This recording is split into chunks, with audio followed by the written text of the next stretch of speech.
Welcome to my YouTube channel. Here on this YouTube channel, we talk about things that matters. Okay, things that really matters in the black life. Okay, I help you guys to understand that we are the true children of God, and I help you guys to think differently, to think outside of the box. I'm always saying this, that if you want to enjoy your life, you need to think outside of the box, not what the society has created and give it to you. So in this video here, and I'm going to be telling you guys how we are going to overcome the white the authority, the power that the white people collected from black people, and they are treating black people like animals right now. How we are going to overcome them. Okay, how we are going to overcome them. Yes, you hear me right. How we are going to overcome them.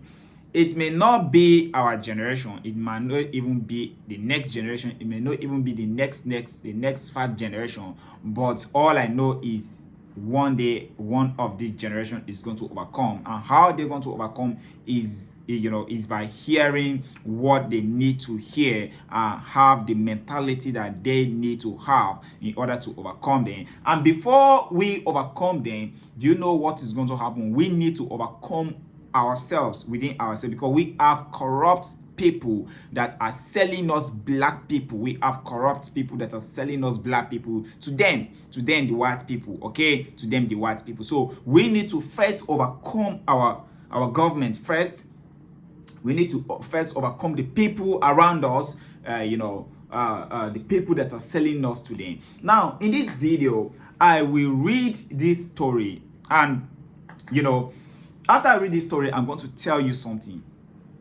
Now, this story is what we need to apply in our own society, in our own black nations, black society, in order to overcome our people, to overcome the, to overcome our people, the people that are selling us out to them. Then once we overcome these people, and we are thinking the way we're supposed to be thinking, we have the understanding that we're supposed to have, then from there we'll be able to overcome them, because black is beast. Like, we are beasts. Whenever we take action, we take strong action. This story is going to tell you that if you are fighting right, you win the fight. If you are fighting right, you win the fight. Okay, you win the fight.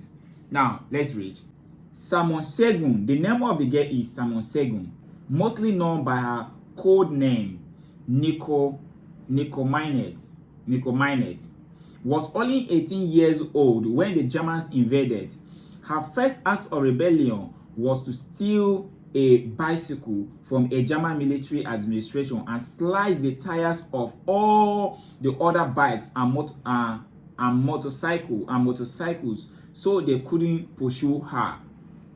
She found a pocket of the resistance and joined the fight, using the stolen bike to deliver messages between resistance groups. She joined a resistance group. She was an extremely fast learner and quickly became an expert at tactics and explosives. She led teams of resistance fighters to capture German troops, set traps, and sabotage German equipment.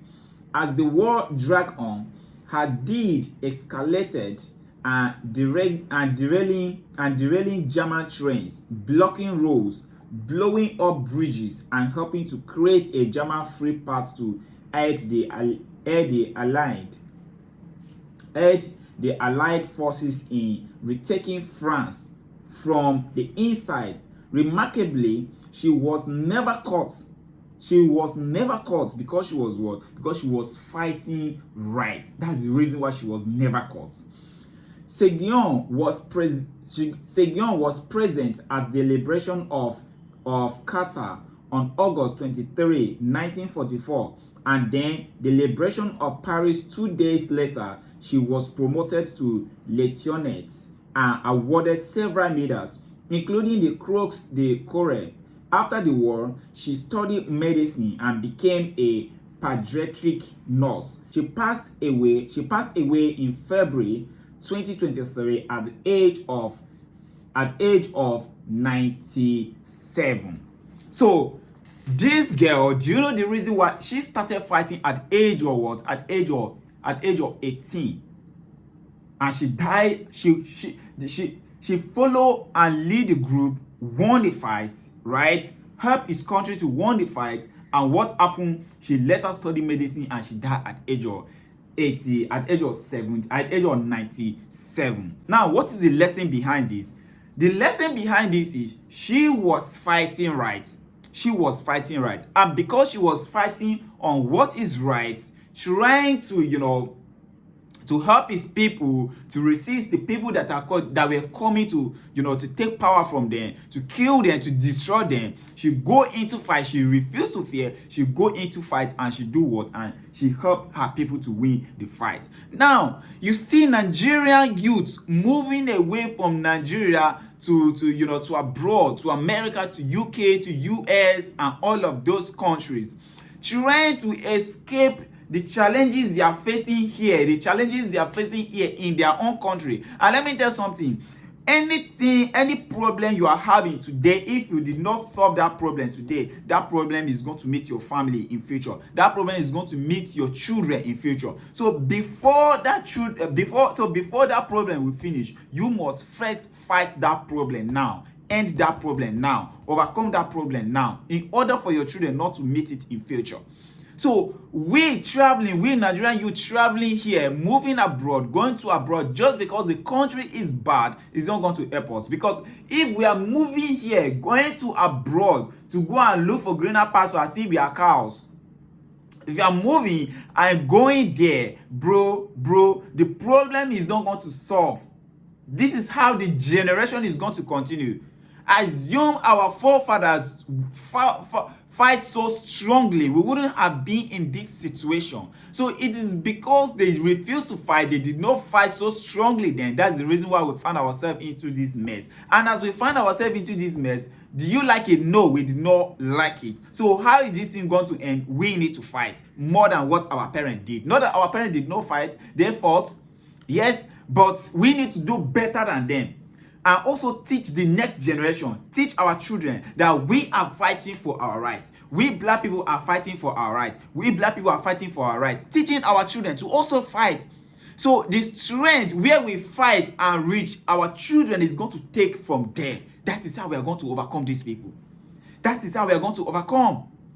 That's how we are going to overcome. But if we did not do this, we continue being slave to them. Till date, black man is still a slave to white man. Till date, a black man is still a slave. Just as the slave we are to them now is not the slave of putting chain in our hands, is the slave of mentality. How we think. They create religion and give it to us. They take our father's slave, then collect our Bible and change it. Collect our Bible and change it to anything. Change to things that will make them, things that will make us, like be afraid of the truth. Focus on what they create and give it to us. Because see, let me tell you something. Even the Bible said it. I'm a Christian, I'm a believer. The Bible said it. In Romans chapter 1 verse 25, the Bible talk about they will change the true word of God. That's what Romans said. So they remove some things and they remove some things and they remove some things and add some things. But if we check the history, that book belongs to us. So they create religion and give it to us and we believe on those things. We are afraid of asking questions. We are afraid of taking actions. So how are we going to overcome them? How are we going to become free as people, as the children of God? It's by fighting our corrupt system first. Our corrupt system first. That's how we're going to overcome. Fight our corrupt system. Then after we win from the inside, because let me tell you something. If you did not win the fight in your own house, you cannot win the fight outside. Because if you are fighting outside and you have issue inside your house, the people from the inside your house are going to betray you. That's how it is.